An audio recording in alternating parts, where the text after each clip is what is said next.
d'être venus aussi nombreux pour m'entendre parler de l'Asie et des États-Unis, ce qui introduira d'ailleurs assez bien ces journées de géopolitique qui sont consacrées à cette interrogation sur le rôle des États-Unis au XXIe siècle.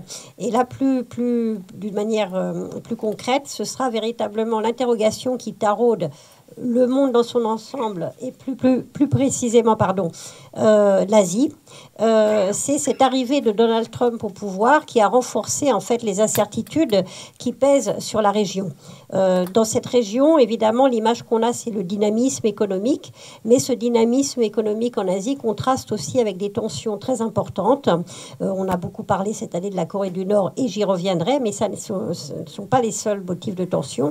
Et dans ce contexte d'inquiétude, l'imprévisibilité du président américain inquiète les alliés des États-Unis dans la région. Mais dans le même temps, c'est bien Washington qui reste le principal garant, le principal déterminant de la stabilité dans la zone, celui dont en fait les actions pèseront le plus sur les équilibres stratégiques futurs. Donc autour de cette thématique générale, j'ai organisé ma présentation autour de 4 points qui me semble important pour comprendre et la zone et le rôle que les États-Unis peuvent y jouer. Le premier, c'est la complexité de la situation stratégique en Asie, avec 4 sous-thématiques qui sont les questions de sécurité maritime, la péninsule coréenne évidemment, mais aussi les tensions entre la Chine et l'Inde qui se sont réveillées l'année dernière et la question de Taïwan qu'il ne faut pas oublier. Le deuxième grand point de ma présentation, ce sera en liaison avec cette première partie, le rôle et les objectifs de la Chine dans cette région et au-delà. Le troisième point, ce sera le poids et la stratégie des États-Unis depuis l'arrivée au pouvoir de Donald Trump et les conséquences régionales. Et enfin, les évolutions ou les réponses possibles qui nous touchent d'ailleurs directement. Donc, premier point. Alors, il faut que je manipule aussi cette chose en même temps. J'espère pas faire trop de bêtises. Je ne suis pas très douée en... Voilà, alors là, vous voyez théoriquement, oui, voilà, la carte générale de l'Asie. Un des premiers, donc c'est les questions de sécurité maritime en Asie. C'est un des premiers enjeux stratégiques en Asie, la question des voies de circulation maritime et de la sécurité de ces voies de navigation, et plus spécifiquement, évidemment, ce dont vous avez évidemment entendu parler à plusieurs reprises. Il suffit de lire la presse ou d'écouter la radio ou regarder la télévision, même de temps en temps, les conflits territoriaux et les enjeux de sécurité en mer de Chine méridionale, c'est-à-dire vers le sud, et orientale, entre la Chine et le Japon. Je rappelle simplement des chiffres, mais très rapidement. Le long de ces voies, dans ces deux mers, mer de Chine méridionale et mer de Chine orientale, transitent des voies de commerce qui représentent pour un équivalent d'à peu près 5 000 milliards de dollars par an. Et c'est dans cette région, évidemment, en Asie, qu'on trouve, ça s'explique par le fait que la première puissance commerciale au monde, la Chine aujourd'hui est évidemment au cœur de cette région, mais qu'on a également, elle est au cœur de la globalisation économique contemporaine, très au-delà de sa zone, donc tout le commerce avec l'Europe est impacté, et c'est très important, et également avec le Moyen-Orient, l'Afrique, et on trouve aussi la troisième puissance économique mondiale qui est le Japon. Donc c'est une zone qui est au cœur des enjeux économiques mondiaux, et les voies, le transport maritime transite par ces deux mers, de même que d'ailleurs l'approvisionnement pétrolier des grandes puissances régionales qui transitent là aussi à plus de 90% par la mer de Chine méridionale et la mer de Chine orientale. Donc c'est pour vous montrer l'importance de la stabilité dans cette zone. Si on prend la carte de la mer de Chine méridionale, vous savez peut-être qu'en 2016, le tribunal arbitral de La Haye avait rendu un jugement qui réfutait toutes les revendications chinoises dans cette zone. Mais Pékin rejette évidemment ce jugement, le considère comme non valide, n'y a pas participé d'ailleurs, et ne renonce pas à ces revendications qui sont basées sur un concept assez flou de droits historiques et des revendications qui portent sur une ligne, ce qu'on appelle la ligne en 9 points, qui est une ligne qui descend vers le sud de la mer de Chine méridionale jusqu'aux limites de l'Indonésie. En 2017, les choses se sont plutôt apaisées. La Chine n'a pas occupé de nouveaux îlots, ou plus exactement des bancs de sable, parce que très souvent, les lieux revendiqués ne sont même pas des îlots, et c'est d'ailleurs un des enjeux du jugement de la Haye. Ce sont simplement des bancs de sable qui parfois même ne sont pas découverts en permanence et simplement à marée basse. Mais donc la Chine n'a pas progressé dans son occupation de nouveaux territoires en mer de Chine méridionale en 2017. En revanche, elle a poursuivi une politique très active de remblayage, c'est-à-dire qu'elle essaye de construire des vraies îles à partir des bancs de sable qu'elle contrôle. Et puis, surtout de construction d'installations militaires, donc de militarisation de la zone. Je rappelle rapidement, les tensions en mer de Chine méridionale portent sur deux archipels. L'archipel des Paracels, qui est plus près de la Chine et du Vietnam, qui est occupé dans sa totalité par les forces chinoises depuis 1974. Auparavant, c'est le Vietnam qui en très large partie était l'occupant de cet archipel. Et l'archipel des Spratleys, plus au sud, où là, on a le Vietnam, les Philippines, la Chine, Taïwan, Brunei et la Malaisie qui occupent et revendiquent des îlots ou des bancs de sable. En revanche, la caractéristique de la Chine, c'est que c'est la seule à avoir une revendication le long de cette fameuse ligne en 9 points dont je vous parlais tout à l'heure, qui s'étend sur l'ensemble de la mer de Chine méridionale. La Chine ne revendique pas certains îlots, comme ses voisins, elle revendique l'ensemble de la zone. Et surtout, évidemment, elle aimerait pouvoir y imposer un contrôle en termes de navigation, notamment de bâtiments militaires, qui s'opposent aux règles du droit international. Et les tensions dans la zone sont d'autant plus fortes, et aussi les risques de dérapage qu'on ne peut jamais exclure, qu'aucun code de conduite et de comportement n'a été signé entre la Chine et les pays concernés.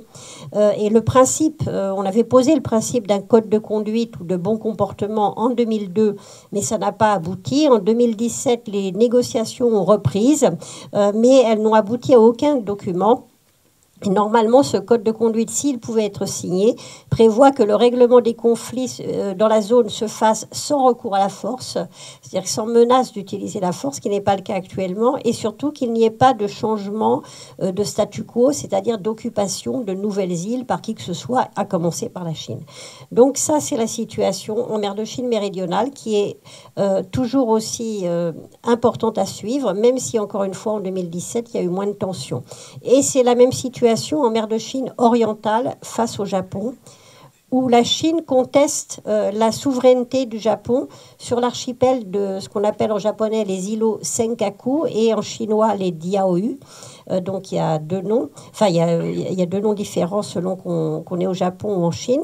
C'est un archipel qui est composé de 5 îlots qui sont aujourd'hui inhabités, mais qui sont administrés par Tokyo, en fait, que Tokyo considère comme sien et administre initialement sans contestation depuis 1895.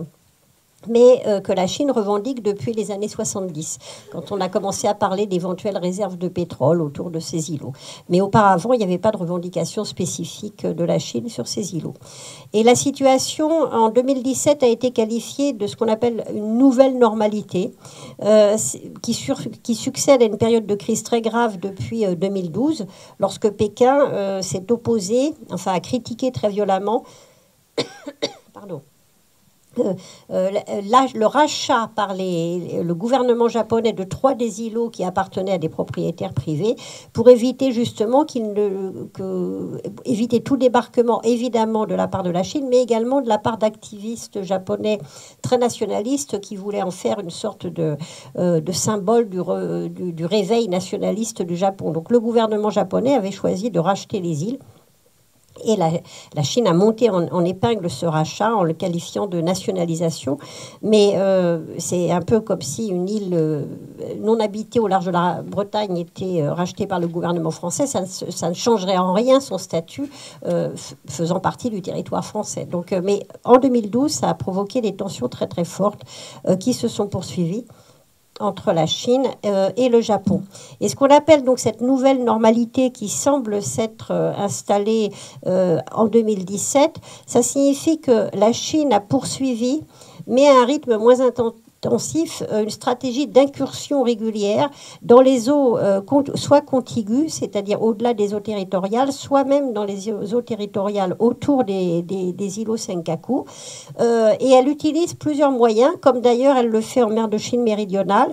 Il y a à la fois la mobilisation de flottilles de bateaux de pêche, mais qui peuvent être parfois composés de centaines de bâtiments et qui en fait font partie de ce qu'on appelle une milice, une milice de pêcheurs qui peuvent être mobilisés par les forces chinoises pour servir leurs intérêts. En plus de ces bateaux de pêche qui font des incursions régulières et qui montrent la présence chinoise, il y a également les bâtiments des gardes-côtes qui sont parfois armés. Et la Chine est aujourd'hui possède la plus grande flotte de garde-côtes au monde, avec plus de 200 bâtiments, dont 2 bâtiments qui sont les plus gros également désormais dans le monde, bien plus importants que les États-Unis par exemple. Et enfin, plus rarement, la Chine utilise directement des bâtiments de l'armée populaire de libération, donc de l'armée, de la marine, mais avec prudence, parce qu'évidemment, elle ne veut pas être rendue responsable d'une montée, d'une escalade qui pourrait aller à un vrai conflit armé. Donc quand on utilise des moyens civils, ça permet de toujours rester en retrait en disant que non, il n'y a pas du tout d'agression militaire contre le Japon autour des Senkaku. Et ces incursions ont lieu à un rythme très régulier, ce qui impose évidemment à Tokyo de les repousser et de maintenir elle aussi des flottes de garde-côtes et une mobilisation considérable, donc avec un coût très important, et des moyens aériens qui servent aussi non seulement à surveiller l'archipel des Senkaku, mais aussi la ligne de partage des 2 zones économiques exclusives entre la Chine et le Japon, qui normalement passe au milieu, mais qui est là aussi contestée par Pékin, et qui exploite des ressources gazières officiellement de son côté de la ligne, mais qui sont aussi à cheval en souterrain entre les deux zones. Donc c'est une zone, là encore, on le voit, qui est une zone où les tensions ne sont pas apaisées. Et quel que soit ce niveau de tension, plus ou moins élevé, la question, en fait, fondamentalement, n'est pas réglée. Et en fait, que ce soit en mer de Chine méridionale ou en mer de Chine orientale, les questions territoriales ne sont en réalité, c'est pour ça qu'elles se prolongent, elles ne sont pas une cause initiale, mais elles sont en fait la conséquence ou le reflet d'une stratégie d'affirmation de puissance de la part de Pékin, qui s'exprime notamment face à ses voisins sur mer, en l'occurrence. Donc c'est plutôt la manifestation de tensions beaucoup plus profondes, plutôt que la cause des rivalités entre la Chine et le Japon. Je pense que c'est important pour comprendre les enjeux réels dans la zone. La Chine actuellement, telle qu'elle est, enfin en l'état, ne renoncera pas à ses revendications. Elle peut en revanche, et ça c'est quelque chose qu'on voit couramment, accentuer ou diminuer les pressions en fonction de ses propres intérêts du moment. Par exemple, en 2013, la Chine avait déclaré ce qu'on appelle une zone de surveillance aérienne qui recouvre l'ensemble de la mer de Chine orientale. En revanche, elle avait également déclaré qu'elle le ferait en mer de Chine méridionale, mais en dépit d'annonces réitérées, elle ne l'a jamais fait, en tout cas pas pour le moment. Au mois de décembre 2017, même avec le Japon, il y a eu des rencontres entre le Premier ministre Abe japonais et le président chinois Xi Jinping lors des sommets de la PEC et de l'ASEAN au mois de novembre.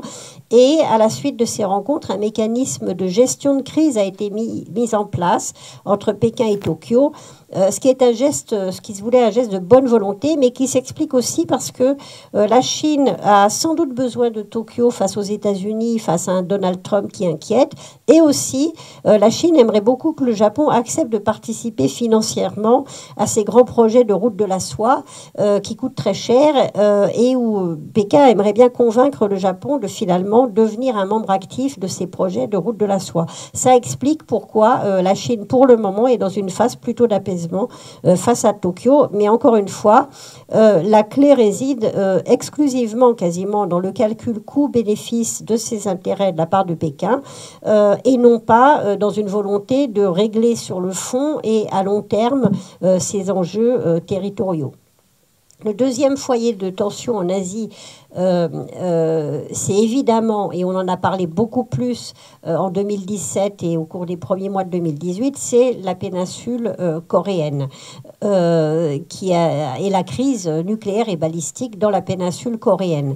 Je rappelle que le premier essai nucléaire de la Corée du Nord a eu lieu en 2006 et qu'il y en a eu 6 en tout depuis. Le dernier a eu lieu en 2017 avec une puissance croissante qui démontre clairement que la Chine la Corée du Nord aujourd'hui s'est bien dotée d'une capacité de construire une tête nucléaire, une arme nucléaire, et certains considèrent que la Corée du Nord serait également désormais capable de miniaturiser ses armes et donc de pouvoir les installer sur un missile. Et on pense que la Corée du Nord, selon les réserves de matériaux fissiles dont elle dispose, pourrait aujourd'hui avoir plusieurs dizaines déjà d'armes nucléaires. Surtout, même s'il y a encore des interrogations évidemment sur cet arsenal. Surtout, la Corée du Nord a également démontré une réelle montée en puissance en matière de missiles balistiques. C'est ce qui permet d'emporter les armes aujourd'hui. Les essais se sont multipliés. Les 2 derniers ont confirmé qu'au moins en théorie, la Corée du Nord a les moyens de frapper le territoire des États-Unis directement avec une arme, encore une fois, potentiellement atomique. Donc évidemment, la menace est sérieuse. Elle est réelle, mais elle n'est pas nouvelle. Le Japon et la Corée du Sud donc sont, eux, directement à portée des frappes balistiques de la Corée du Nord depuis de nombreuses années déjà. Donc, ce qui est nouveau, c'est que la portée des missiles a augmenté, mais depuis déjà longtemps, et le Japon et la Corée du Sud sont directement sous la menace nord-coréenne. Et lors du dernier essai nucléaire, la Corée du Nord a d'ailleurs proféré des menaces directes contre le territoire japonais, où, je rappelle, sont stationnés 39 000 soldats américains, et il y en a également à peu près 25 000 en Corée du Sud. Donc le Japon, du fait même de l'existence des bases américaines et la Corée du Sud, et peut-être plus le Japon d'ailleurs que la Corée du Sud, sont directement sous la menace régulière de la part de la Corée du Nord. Par ailleurs, au-delà du contexte strictement régional et américain, il faut aussi voir que la menace coréenne est une menace globale en réalité. On ne peut pas s'exclure de cette menace-là totalement. En termes de ciblage, l'Europe et donc la France sont à portée de frappe. Si les missiles nord-coréens peuvent frapper le territoire américain, dans l'autre sens, elles peuvent parfaitement atteindre le territoire européen. Alors évidemment, nous ne sommes pas la cible principale de la Corée du Nord, mais par principe, cette capacité impose par exemple à la dissuasion nucléaire française de prendre en compte cette capacité nouvelle de la part de la Corée du Nord. En termes de prolifération également, c'est une menace importante. La Corée du Nord vend des armes, de la technologie à énormément de pays et souvent on le sait mal. C'est ce qui lui permet aussi de tenter d'obtenir des ressources supplémentaires. Notamment, plusieurs pays africains sont des clients de la Corée du Nord. Et l'un des derniers exemples dont on a parlé il y a quelques jours dans la presse, c'est des ventes d'armes de Corée du Nord à la Syrie, par exemple. Donc la Corée du Nord joue également un rôle en matière de prolifération, soit d'armement conventionnel, soit pourquoi pas demain de technologies sensibles dans le domaine balistique et nucléaire. Alors, on sait que des sanctions de plus en plus sévères ont été mises en place depuis 2006 et qui étaient adoptées à l'unanimité au Conseil de sécurité de l'ONU, c'est-à-dire y compris par la Chine et la Russie. Mais en revanche, la mise en œuvre de ces sanctions est longtemps demeurée très problématique en dépit d'un durcissement des positions chinoises dans les derniers mois. Et le problème vient entre autres d'un climat de corruption extrêmement élevé, que ce soit en Corée du Nord ou en Chine, et qui facilite évidemment tous les contournements avec la Chine, mais aussi dans une moindre mesure avec la Russie. On s'aperçoit par exemple que les livraisons de pétrole à la Corée du Nord ou les échanges commerciaux passent soit par des sociétés écrans, soit par des transbordements par bateau, même quand on a promis que le commerce n'aurait plus lieu. Donc ça, c'est quelque chose qui est très courant et qui est évidemment facilité par le climat de corruption généralisé qui règne dans cette zone. Et on a vu... alors en revanche, ce qu'on a vu autour des Jeux Olympiques qui viennent de se tenir en Corée du Sud, que les tensions pour le moment, se sont considérablement réduites entre les deux Corées. On a eu droit à une offensive de charme de la Corée du Nord avec la sœur du dirigeant qui s'est rendu au sud et une Corée du Nord qui manifestement tente de tirer parti d'une conjoncture favorable avec l'élection au sud, en Corée du Sud, en République de Corée, d'un président, un Moon Jae-in, qui est qui a une histoire qui a été marquée par sa volonté de rapprochement et de reprise du dialogue avec le Nord, qui reste prudent, mais qui est plutôt favorable à une reprise du dialogue avec le Nord plutôt qu'à une stratégie plus dure. Il est favorable à l'apaisement. Et plutôt favorable à un équilibre entre moins de pression et plus de négociations.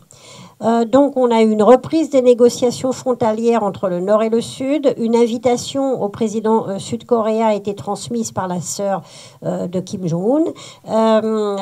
Il devrait y avoir un sommet entre les deux Corées au mois d'avril. Donc, ce serait évidemment un événement important, mais qui n'augure pas forcément d'un apaisement à très long terme de la situation dans la péninsule coréenne. En fait, on peut imaginer qu'il s'agit aussi, même si les choses vont bouger. Notamment, il y a hier, Kim Jong-un a déclaré qu'il était prêt à renoncer à ses capacités nucléaires en échange de garanties de sécurité. Il faut voir sur quoi ça débouche. Ce qui est certain, c'est qu'on voit bien que là, on est face à une manœuvre qui est destinée à faire baisser la tension dans la péninsule et à éloigner les risques d'une intervention américaine qui était brandie tout à la fin de l'année 2017 et jusqu'au début de l'année 2018.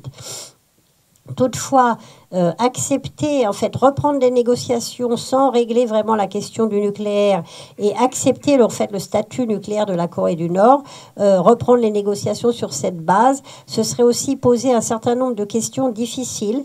Par exemple, quid de l'accord avec l'Iran. Enfin, si on accepte, les capacités nucléaires de la Corée du Nord sont bien plus importantes que celles que l'Iran avait atteintes.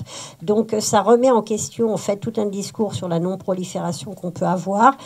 Ça pourrait aussi donner, d'ailleurs, un sentiment de toute puissance aux dirigeants nord-coréens qui pourraient être tentés, pour des raisons de légitimité interne, après un certain délai et de fuite en avant, de tenter une réunification de la péninsule coréenne selon leurs propres termes, à l'abri du chantage de leur capacité nucléaire. Mais on voit bien que les dernières évolutions, l'apaisement, peuvent aussi faire penser que pour les dirigeants nord-coréens, ils peuvent avoir aussi compris que leur arme nucléaire, finalement, est sans réelle valeur. C'est-à-dire que l'utiliser ou vraiment menacer, aller très loin dans la menace d'utilisation, c'est prendre le risque d'une élimination du régime. Les États-Unis ont une capacité, évidemment, qui leur permet, même si les risques sont importants, d'écraser toute velléité d'utilisation de la part de la Corée du Nord. Et donc, ce qui est en quelque sorte un peu rassurant, si vraiment les choses se maintiennent, c'est qu'on peut considérer que la dissuasion fonctionne. Et de son côté, la position chinoise sur ces enjeux est restée très ambiguë pendant longtemps, même si Pékin a voté les sanctions de l'ONU et semble aujourd'hui les appliquer avec beaucoup plus de sérieux. Pourquoi est-ce que c'était ambigu, cette position? C'est parce que la crainte de Pékin, en effet, ne venait pas de la menace nucléaire nord-coréenne elle-même. Les Chinois ne se sentaient pas directement menacés par la Corée du Nord, bien que les relations ne soient pas si bonnes que ça entre les deux. Mais pour Pékin, les menaces principales venaient des conséquences de cette nucléarisation, dont la focalisation de l'intérêt des États-Unis sur une zone que la Chine considère comme de sa zone d'influence, qu'elle voudrait pouvoir contrôler sans être gênée par la présence des États-Unis. Donc c'est ça qui ennuyait le plus les États-Unis.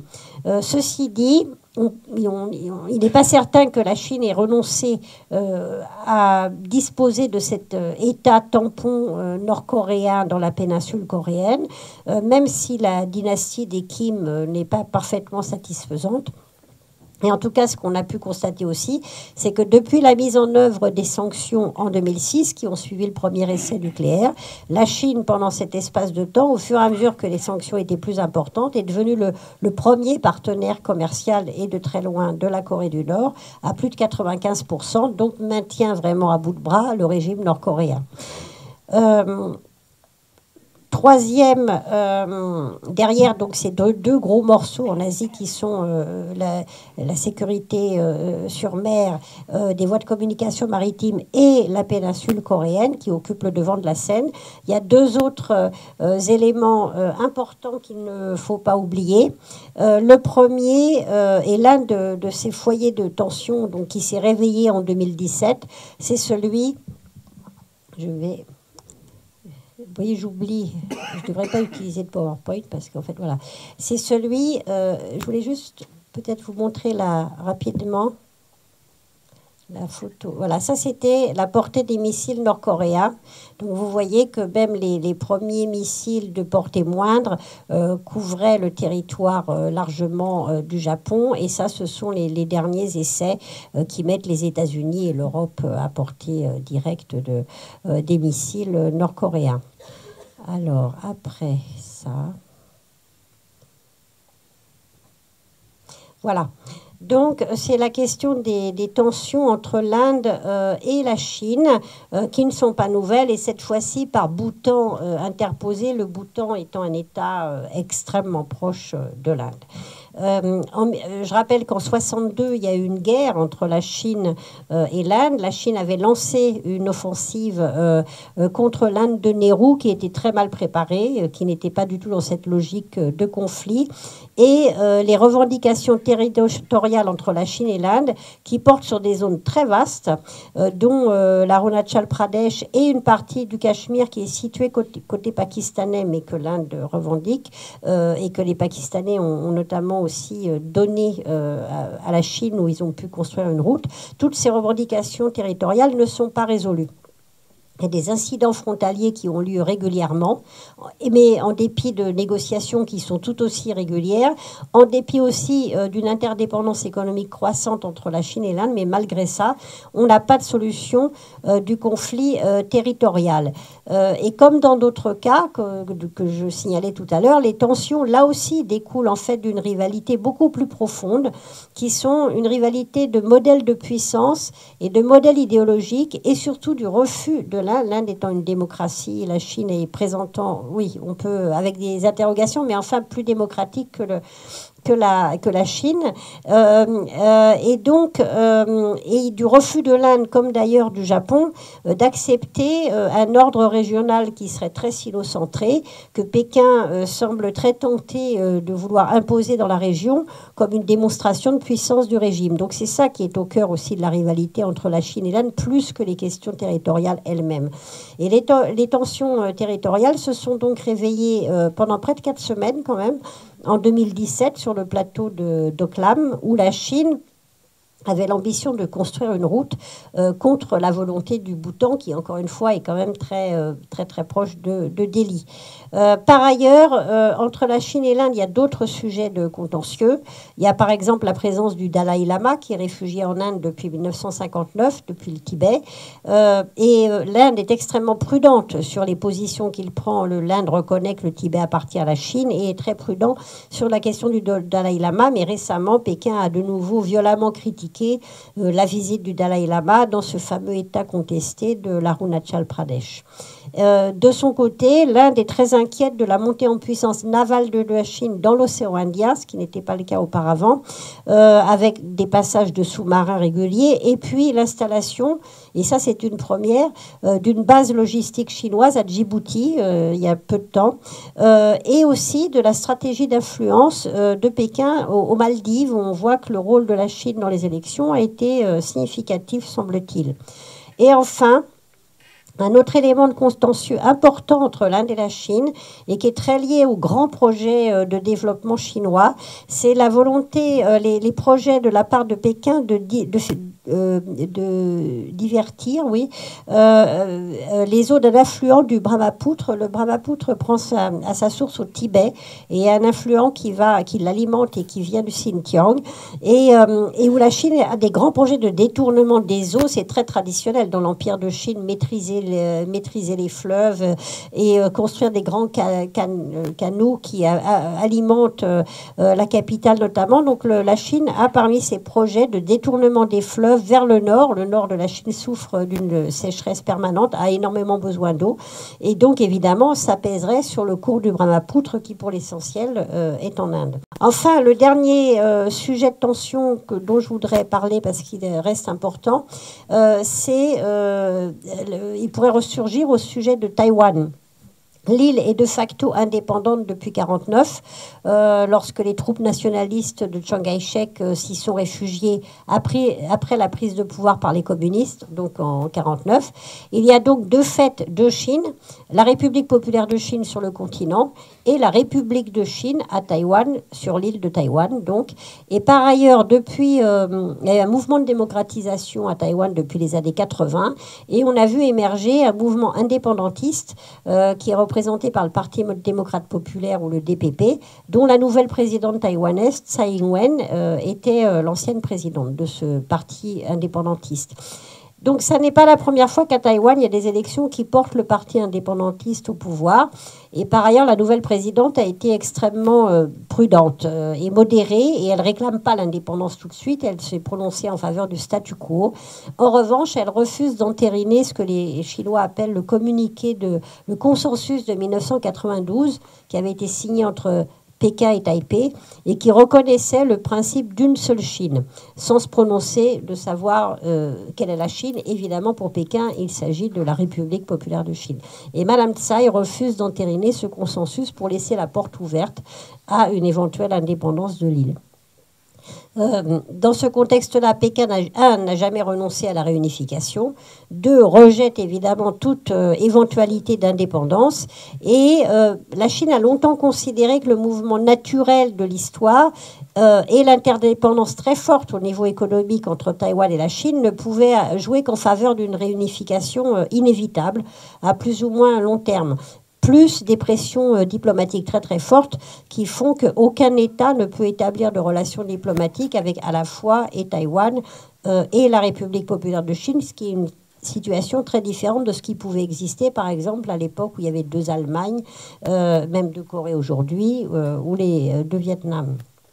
Donc, il y a une pression forte de la part de la Chine qui essaye d'interdire toute existence diplomatique à Taïwan. Mais en réalité, derrière cette idée que la réunification était inévitable, on s'aperçoit que c'est plutôt le contraire qui se produit aujourd'hui. La formule qui s'appelait un pays, 2 systèmes, qui avait été appliquée à Hong Kong depuis 1997, a montré ses limites. Il y a eu des grandes manifestations, vous vous souvenez, à Hong Kong, et on s'aperçoit que la Chine a accentué son contrôle sur Hong Kong. Il n'y a pas de volonté de démocratiser Hong Kong, contrairement aux promesses qui avaient été faites, et la Chine de son côté en ce qui concerne Taïwan. Donc c'est pas un bon exemple pour Taïwan. Et de son côté, la Chine n'a pas renoncé à revendique son droit d'utiliser la force éventuellement pour la réunification de la patrie. Et d'ailleurs, une des premières missions confiées à l'Armée populaire de libération, c'est de contribuer, de lutter contre le séparatisme et de favoriser la réunification de la patrie. Et par ailleurs, la Chine s'inquiète aussi du renforcement récent des liens depuis l'arrivée au pouvoir de Trump, y compris en matière de défense entre Taïwan et les États-Unis. Donc la Chine a plutôt tendance, depuis 2017, la présidente taïwanaise a été élue au mois de janvier 2017, à renforcer ses pressions, y compris militaires, avec des manœuvres dans le détroit de Taïwan. Et on ne peut pas exclure que le président Xi Jinping ne soit pas tenté d'accélérer le processus de réunification pour parachever ce qu'il appelle la mission de réunification de la patrie comme une sorte de part d'élément essentiel du rêve chinois qu'il met toujours en avant.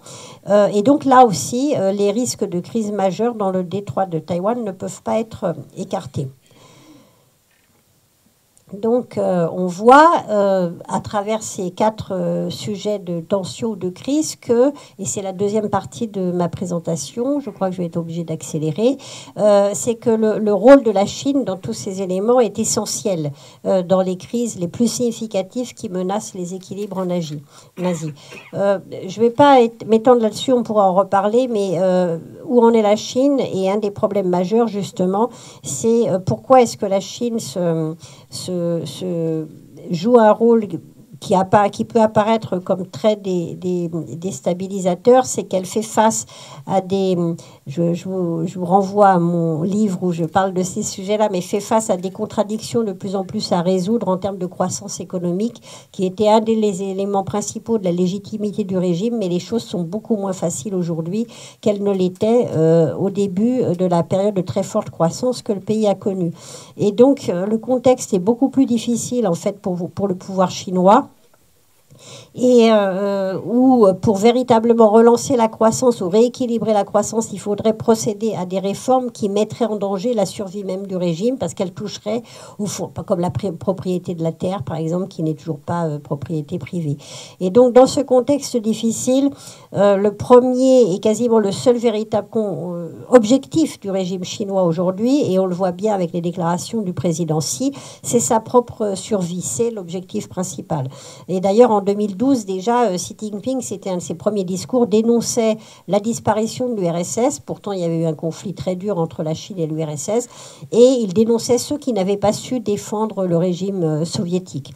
Donc, pour Xi Jinping, le président chinois, cet objectif de survie, avec à l'horizon l'année 2049, qui permettrait de célébrer le centenaire de la fondation de la République populaire de Chine, c'est ça qui détermine toute sa stratégie, y compris la stratégie extérieure.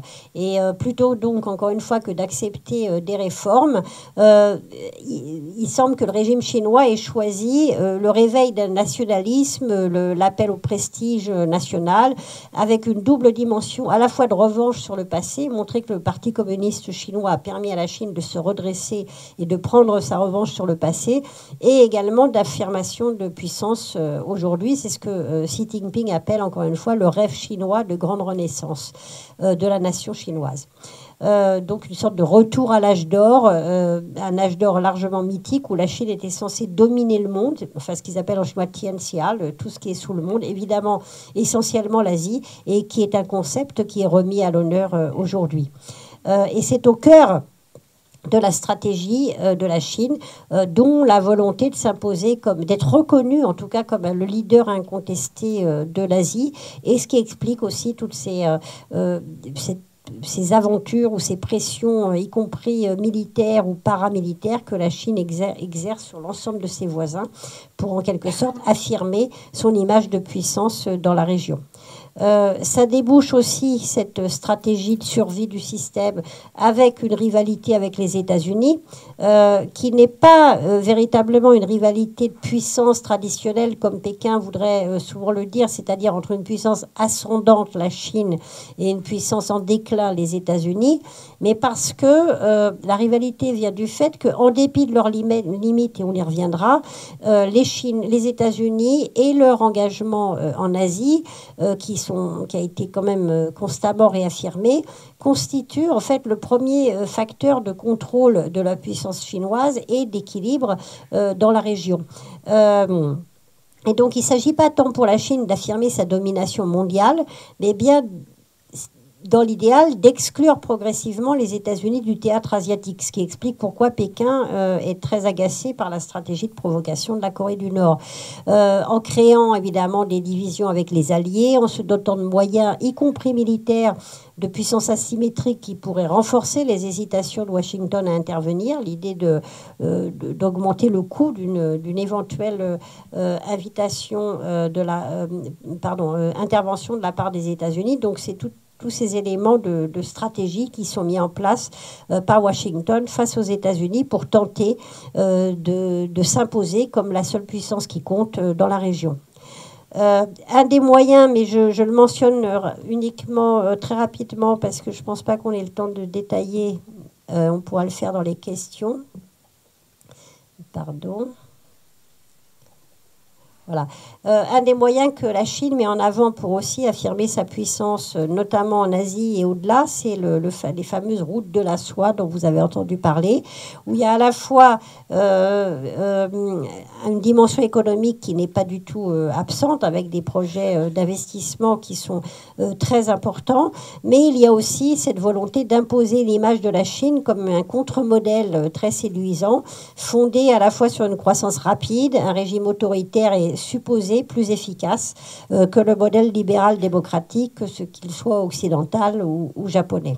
Et ces dimensions d'affirmation de puissance et de contre-modèle vise à fédérer de nombreux États jusqu'en Europe orientale d'ailleurs, en passant par l'Asie centrale, l'Afrique ou l'Amérique latine. Et tout ça sert aussi l'image du Parti communiste chinois et de sa capacité à agir avec efficacité et donc sa légitimité à l'intérieur de la Chine. Et ceci dit, il faut évidemment relativiser les succès du modèle des routes de la soie, derrière les discours triomphalistes qu'on entend souvent. Je citerai par exemple deux exemples. Le modèle vénézuélien en Amérique latine, qui a été très très fortement soutenu par Pékin, n'est pas particulièrement attractif. Et en Asie, le Pakistan lui-même, qui est pourtant un des alliés les plus proches de Pékin, s'inquiète de la volonté de mainmise directe de la Chine sur de grandes infrastructures en échange de l'aide soi-disant sans condition et gratuite qu'elle apporte aux pays à qui elle les propose. Et partout, évidemment, il y a la question de la transparence, de la corruption, de l'attribution des marchés qui suscite aussi des interrogations.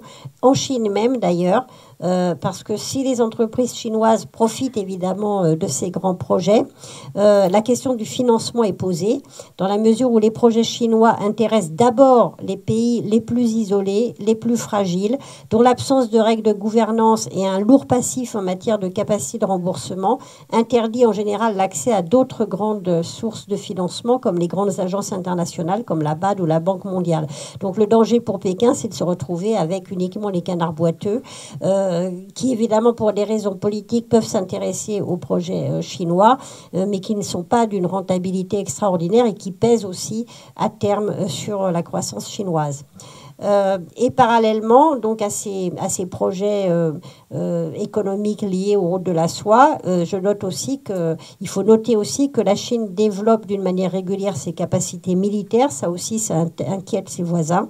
Et je citerai juste un chiffre. Il y a quelques jours, le prochain budget de la défense en augmentation de 8% par rapport à l'année dernière. Donc il y a des augmentations continues depuis 1989. Devrait atteindre plus de 170 milliards de dollars en 2018. C'est le deuxième derrière les États-Unis, qui sont bien en avant, mais je rappelle d'autres chiffres parce que ça permet de relativiser le discours sur la militarisation, par exemple, du Japon ou de l'Inde.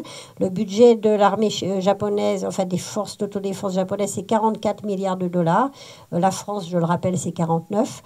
L'Inde, 53 milliards de dollars. Et même la Russie n'est qu'à 61 milliards de dollars. Donc, le budget de la défense de la Chine est devenu véritablement considérable. Et on est dans un phénomène de rattrapage, mais pas uniquement. D'ailleurs, dès son arrivée au pouvoir en 2012, Xi Jinping avait bien déclaré qu'il voulait une armée, je cite, prête au combat, mieux formée, moins corrompue, plus technique et efficace. Et donc, le symbole, c'est le développement des capacités navales, le porte-avions, mais ça n'est pas uniquement ça qui fait la puissance chinoise, y compris militaire, aujourd'hui. Tout ceci provoque évidemment des réactions inquiètes de la part des voisins de Pékin, en dépit des opportunités offertes. La Chine offre évidemment des opportunités économiques, mais elle est aussi de plus en plus perçue comme plus agressive par l'ensemble de ses voisins, et même au-delà. Et donc on est passé de l'image d'une Chine source d'opportunités, d'acteurs responsables sur la scène internationale, qui était encore celle de la Chine jusqu'au début des années 2000, à une Chine qui de plus en plus apparaît comme au cœur des tensions, notamment en Asie, mais pas uniquement, et comme un problème global. Alors, je pense notamment à l'environnement, où à la fois la Chine a adopté des positions qui contrastent avec celles de l'Amérique de Donald Trump, soutenant la COP21 par exemple, mais la Chine est aujourd'hui aussi un des pays, un des premiers responsables de la pollution et du réchauffement climatique, avec, comme dans l'économie, une contradiction entre la volonté en parole de résoudre ces problèmes-là et le fait que pour les résoudre vraiment, il faudrait des changements de législation, la fin de la corruption, un vrai système légal, des systèmes de contrôle qui n'existent pas actuellement. Et en Asie, donc au-delà de ces enjeux globaux, ce sont évidemment les risques de conflits à la suite d'incidents dont l'escalade serait mal maîtrisée, encore une fois en mer de Chine par exemple, qui sont envisagées. Et si la Chine poursuit sa stratégie de tension ou de grignotage dans la région pour imposer sa présence, le risque d'un conflit, non pas délibéré, parce que la Chine reste pragmatique et prudente, mais d'un mauvais calcul de la part d'une Chine qui serait amenée à surestimer sa puissance et la volonté de réaction de l'adversaire, ne peut pas être totalement écarté. Donc on en vient au rôle des États-Unis. Et dans ce contexte qui est difficile, donc le rôle des États-Unis reste essentiel dans la zone. Je rappelle simplement que les États-Unis sont liés par des traités de défense qui datent des années 50 au Japon, à la Corée du Sud, à l'Australie, à la Nouvelle-Zélande et aux Philippines, et que par ailleurs, il y a des relations de défense très étroites qui existent également avec les pays d'Asie du Sud-Est, dont Singapour, et qu'on a un partenariat privilégié qui est en train de se mettre en place avec le Vietnam, paradoxalement, et également avec l'Inde, qui a été élevée à l'époque d'Obama au rang de partenaire de défense majeur. Donc on voit se mettre en place une volonté autour des États-Unis d'encercler en quelque sorte ou de contenir cette puissance chinoise qui inquiète et qui est un des premiers facteurs des attentes des pays de la région à l'égard des États-Unis. Donc pour les pays de la région, évidemment, la perspective d'avoir à choisir entre la Chine et les États-Unis ou celle d'un conflit entre les deux premières puissances n'est pas du tout quelque chose de positif. En revanche, ils souhaitent véritablement la poursuite d'un engagement fort des États-Unis dans la zone puisqu'ils sont perçus comme étant les seuls pouvant assurer une certaine stabilité et s'opposer aux ambitions chinoises dans la région. Et c'est évidemment particulièrement le cas de pays comme le Japon ou même la Corée du Sud. Et donc la question de la réassurance, qu'on appelle comment est-ce que les États-Unis peuvent convaincre leurs alliés qu'ils sont prêts à s'engager en Asie, c'est une des questions majeures qui se pose et qui s'est posée depuis l'élection de Donald Trump, une élection qui a suscité évidemment des inquiétudes dans la région.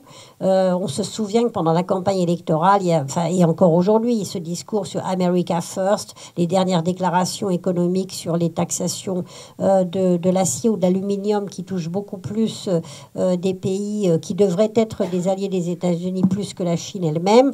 Le fait que Donald Trump avait envisagé la possibilité pour le Japon notamment de se doter d'une capacité de dissuasion, y compris nucléaire autonome. Donc tout ça a beaucoup inquiété, a donné un signal très négatif dans la région, où par ailleurs, devant ce président américain assez particulier, la Chine pouvait se présenter justement par contraste comme un pays parfaitement responsable et équilibré.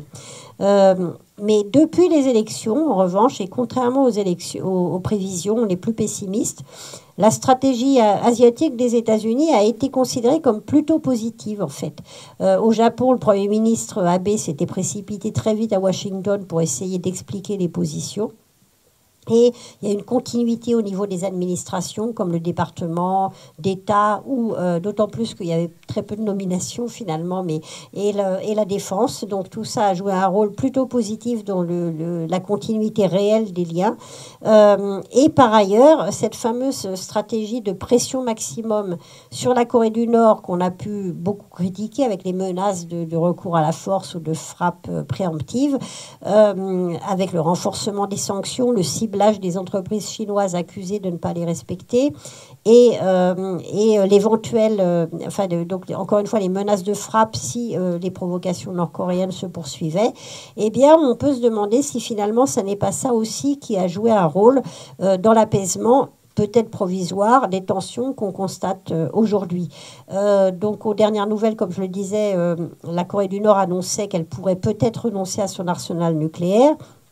Et si la Corée du Nord, peut-être, n'était pas prête à céder aux pressions américaines, on peut penser que la Chine, elle, qui est encore une fois le plus proche soutien de Pyongyang, et qui n'a pas du tout intérêt à un conflit direct avec Washington à ses frontières, a exercé des pressions accrues sur Pyongyang pour tenter d'avoir un apaisement et desserrer la pression exercée par les États-Unis et les sanctions. Donc, au-delà, bon, au-delà de l'image d'irrationnel, et peut-être c'est ça qui fonctionne avec ce type de régime comme le régime irrationnel et demi, c'est l'idée que finalement, ce nouveau président, par son côté irrationnel, entre guillemets, fait peur, et que c'est cette peur, finalement, qui peut-être peut déboucher, malheureusement, sur une évolution plus positive de la situation dans la zone. Donc, pour conclure, sur les évolutions possibles, pour les pays de la région, et notamment les alliés de Washington, au premier rang desquels, encore une fois, le Japon, la première réponse aux tensions régionales et à la montée en puissance de la Chine, ça doit être un renforcement du système d'alliance avec Washington, beaucoup plus qu'un développement des capacités autonomes de défense, pour des raisons politiques intérieures sur lesquelles je ne reviendrai pas tout de suite. Donc c'est cette volonté de donner des gages à l'administration américaine pour s'assurer de son engagement dans la zone, qui explique aussi les efforts que le Japon a consentis en matière de défense, avec l'adoption de lois nouvelles en 2014 qui autorisent des possibilités nouvelles pour les forces d'autodéfense en coopération avec les États-Unis. Et puis la coopération y compris en matière technologique.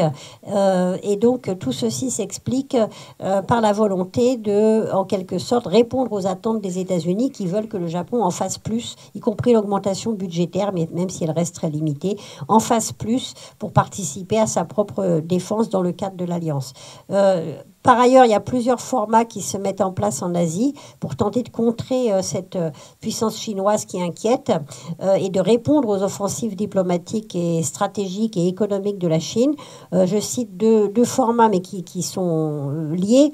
Le premier, c'est le dialogue Quad qui réunit les États-Unis, l'Australie, le Japon et l'Inde. Et donc là, on voit se mettre en place une volonté de répondre, d'échanger face à la Chine.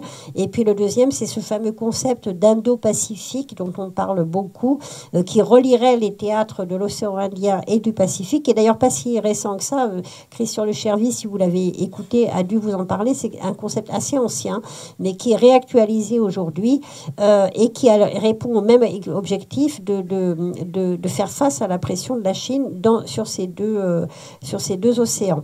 Mais avec ce concept d'Indo-Pacifique, demeure la question de la place des pays d'Asie du Sud-Est. Comment est-ce qu'ils s'intègrent? Comment est-ce qu'on les intègre à ces projets? Et au-delà même de pays comme la France ou en Europe. La France en Europe est donc la seule en fait à posséder des intérêts directs et une présence effective dans les deux océans, océan Indien et Pacifique. Il va y avoir bientôt la visite du président Macron, là c'est le jour prochain, en Inde, et c'est un vrai enjeu de savoir comment est-ce qu'on peut s'intégrer à ce type de format alors qu'on est dans cette zone et qu'on y a des intérêts très directs. Et au-delà et plus concrètement, si Tokyo ne peut pas envisager contrairement d'ailleurs à la Corée du Sud, qui est beaucoup plus perméable à ces idées, de se doter d'une force de dissuasion nucléaire. C'est un sujet qui serait très très complexe à mettre en place auprès de l'opinion publique japonaise.